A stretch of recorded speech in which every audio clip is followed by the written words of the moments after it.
Ассаламу алейкум, урматтуу замандаштар, урматтуу мекендештер. Жараткан Аллага мактоолор, пайгамбарыбызга салаваттар жана саламдар болсун. Коронавирустан жакындарын жоготкондорго терең кайгыруу менен көңүл айтабыз.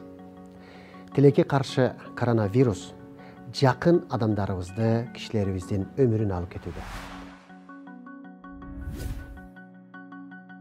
Көп адамдарда азыркыдай шартта маркумдарды кантип жерге берүү керек деген суроолор пайда болууда. Албетте, бардыгы жакындарын акыркы сапарга азем менен татыктуу узаткысы келет.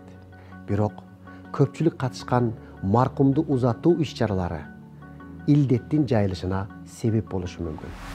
Эч кандай жагдайда адам топтобоо керек. Эң жакындар гана катышканы дурус. 1,5 метр аралыкты сөзсүз сактаңыздар. Чүмбөт, бет кап колдонуңуздар. Колду антисептикалык каражаттар менен тазалап туруңуздар. Апаат учурунда кол алышуудан жана кучакташып көрүшүүдөн карманыңыздар. Маркумдун денесин жууганда бардык коопсуздук чараларын сактоо керек. Чүмбөт жана кол кап кийүү керек. Денени жуугандан кийин колдонулган материалдарды, башка жатканда чүпүрөктү, кол капты, бет капты жок кылуу керек. Чөмүч жана чаканы хлор менен жууп 5-6 саат күнгө какшытуу керек.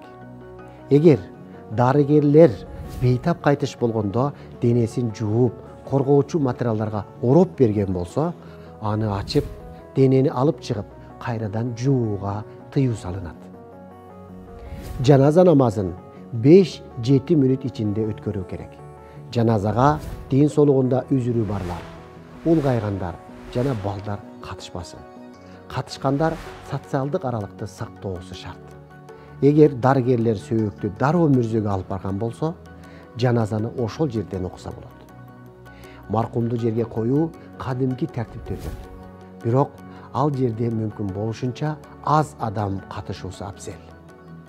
Маркум жерге берилген соң көрүстөндөн дароо кетүү керек. Тамак аш жегенге же чогуу намаз окуганга калбаңыздар. Аш берүү, кырктык өткөзүү, Куран окутуу жана башка иш-чараларды үй бүлө ичиндеги тайыр чөйрөдө белгилесеңиздер. Бул кеңештер сиздерге пайдалуу болот деп ишенебиз. Өзүңүздөрдү карап, сак болуңуздар.